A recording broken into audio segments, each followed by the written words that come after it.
Hey everyone, welcome to this month's Q&A. Let's get right to it. First question from Sarah: what is the best way to market yourself as a destination wedding photographer?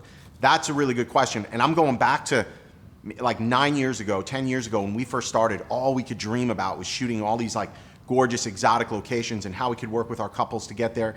The best thing that I can tell you is to start doing it, just start talking about it.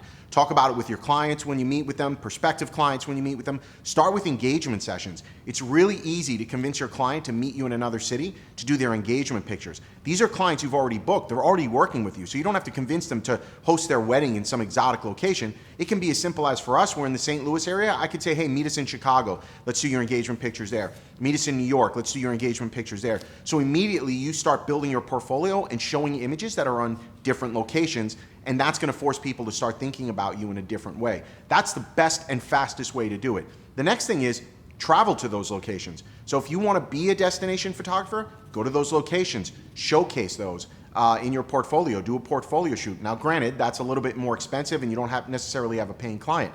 A third way to do it would be to photograph that wedding for half price. If you get wind at a bridal show or just a consultation comes in that clients are getting married in another location, make the offer to them and say, look, I'll cut 30% off my package. I want to work with you and shoot this destination for you. You'd be surprised how much traffic that's going to give you. Now, that's not a business model that's going to be there forever. That's a business model that's there to help you build your portfolio with paying clients. And I tell you this because I did it. My first handful of destination clients, I didn't make anything on. I didn't lose money, but I didn't make money. And I was okay with that for the bigger picture. And when I look at it now, we are photographing destinations, 2, 3, 4 destinations per year in our overall strategy, in our overall portfolio. This is important. I love destination work, and so that's the best way to get into it. Next question comes to us from Renee. I'm a family photographer. I'm thinking about switching over to weddings. What's the best way to build my portfolio and break into the wedding market? Renee, very similar to the advice I just gave Sarah. The best way to switch over is to just start doing it.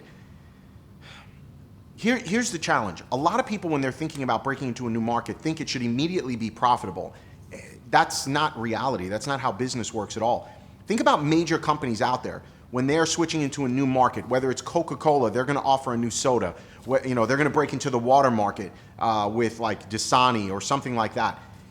They have no experience in that market. They understand that first 6 months to a year might not be profitable. They look at it as an investment. You have to look at it the same way.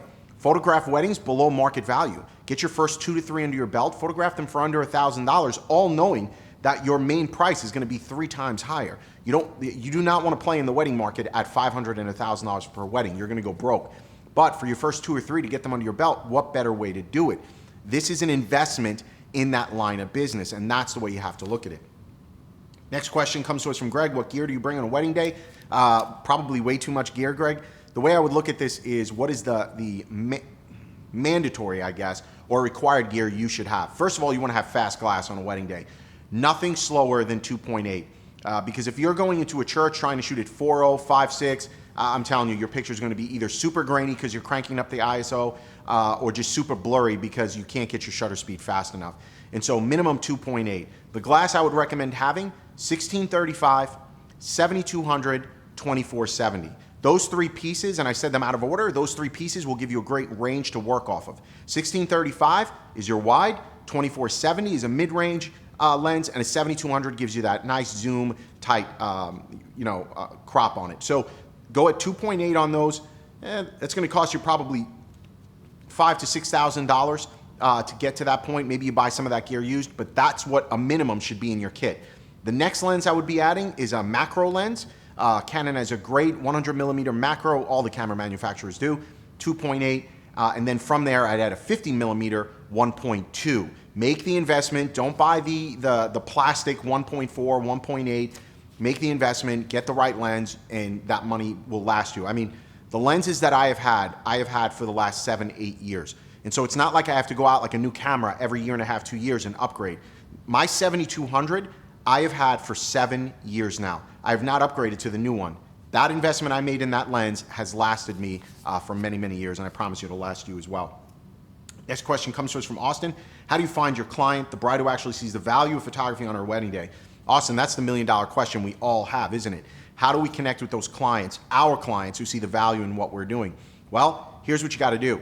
In order to find those clients, you've got to market to those clients. You've got to carry yourself the way those clients do. You've got to show the product that those clients want. So you can't look for these high-end clients who want artwork for their home, but you're showcasing shitty product because you're too cheap to invest in it. You've got to make the investment in the product that they want. Then when you meet and talk with these clients, that's what's going to connect with them, right? So I know it sounds like it's a chicken egg kind of situation, but you've got to make that investment and start going to the places those clients are.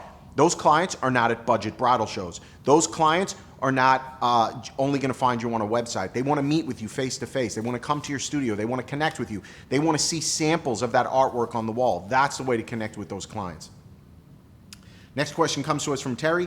What advice do you have for dealing with overbearing brides and clients? Terry, as a photographer, many of us are just introverted. I am not. But many people are introverted when they're dealing with clients, and they tend to take a backseat to things.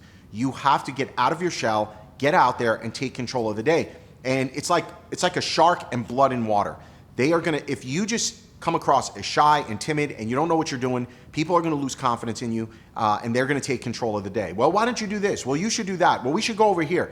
That's all because you are not exuding any confidence or control within the group. Now, that doesn't mean you have to be a drill sergeant and start barking orders at them, but it does mean you have to carry yourself with confidence that, hey, I got this. This is my day. Here's what we're gonna do. And so communication with your couples and with bridal parties will go a long way in controlling the day. Again, you don't have to bark orders. You just have to appear in control, even if deep down inside you're freaking out. Next question comes to us from Sammy. I just relocated to a new town and I don't have finances yet to own or rent a studio space. How do you recommend doing in-person sales with no studio? Sammy, this is probably one of the most difficult things you're ever gonna have to do. The first is it's damn near impossible. So you've only got a couple of options here. You're not going to do in-person sales meeting them at a Starbucks. That's impossible. You can bring them to your house, which is how we started. But in order to bring them to your house, you have to have the ability to seal everything off, right? No kids running around, no dogs, no cats. I mean, it's got to be a clean environment for them to focus on their images. And I get it. When you're starting out, not everybody has access to this space. I didn't when I started out. We did this in my home, but we didn't have kids or anything like that. Then eventually we got a studio space. But here's how you got to look at it. If you do one in-person sale per month and you're running $1,000 average, which if you're doing in-person sales, I promise you, you're going to run an $800,000 average easy. Will that cover your monthly rent? That's how you have to look at it. Can you do 12 in-person sales a year to cover your rent? And you'll realize actually it's easier than you think to afford that space. All right, next question comes to us from Rebecca. How do you get your brides interested in doing a bridal session? This is a good question. I would say we have a 50-50 hit on this. A lot of times brides just don't process what a bridal session is, or they have no interest in it. If they give me 2 hours on their wedding day, 9 out of 10 times they don't really need a bridal session. It's when I have no time on the wedding day that they need it. So regardless, how do you get them interested in it? The way you get them interested in it is paint the vision. What are we going to do on the bridal session that we're not doing on the wedding day? Are we going to go to a unique location? Are we going to do something cool? Are you going to get into the water, a pool, a lake? Are we going to go to this urban area? Are we going to go to another city, state to do it? That's how you're going to get them interested. But if it's just the same thing that you can do on their wedding day, save yourself and themselves the time and energy of doing it. You're just going to be wasting your time. So think of it as another creative session and explain that to them. Next question comes to us from Matt. Any advice on posing large bridal parties? I have a wedding this summer with 14 bridesmaids and 14 groomsmen. Any advice on doing that? Absolutely. So the way to do this is think Vogue, actually Vanity Fair. This is where I get my inspiration. Stop posing your couples in a pyramid. Oh my God, nobody wants to do that anymore. You might as well put them on the altar and we might as well go back in time to the 1980s. Nobody wants that. They want to look like the magazines look. That means Vanity Fair. Look up Vanity Fair, look up those types of magazines, and you'll see they take this staggered approach. Some people are standing, some people are sitting, some people are sitting in a big chair, some people are sitting on each other's laps. Anything to break up the monotony of this like perfect pyramid of a bridal party. It's dated, it's not cool, people don't want to see it. Last question, Jeff. Where do I find a second shooter, and what advice can you give me on training your new second shooter to be what you need them to be?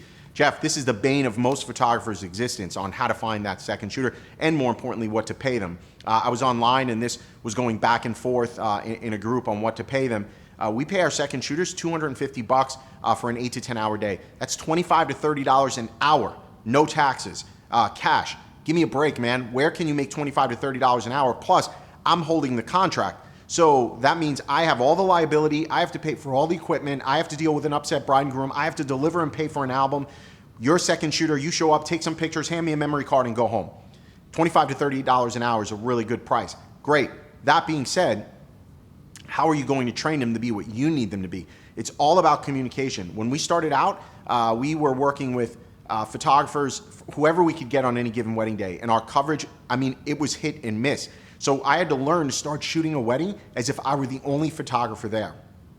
This was really important in my own training. So once I started shooting that way, it didn't really matter what was coming in from my second shooters, right? It needed to be complementary to myself. So the way we started training them is we committed to 1 or 2 shooters, for second shooters, for all our weddings for that given year. And granted, some scheduling issues may arise, but for the most part, we had 1 or 2 shooters that were going to shoot with us.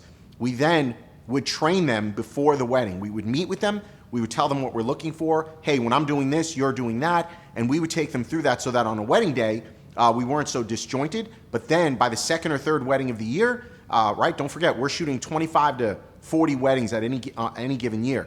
By the second or third wedding of the year, we are like a well-oiled machine, and that's what's important. And there'll be turnover, and there'll be people who come and go, but you'll have that training program to keep working with them so that they understand what you're looking for at any given moment in time during the day. So hope that helps. We will see you next month. Keep those great questions coming in and get out there and shoot more weddings.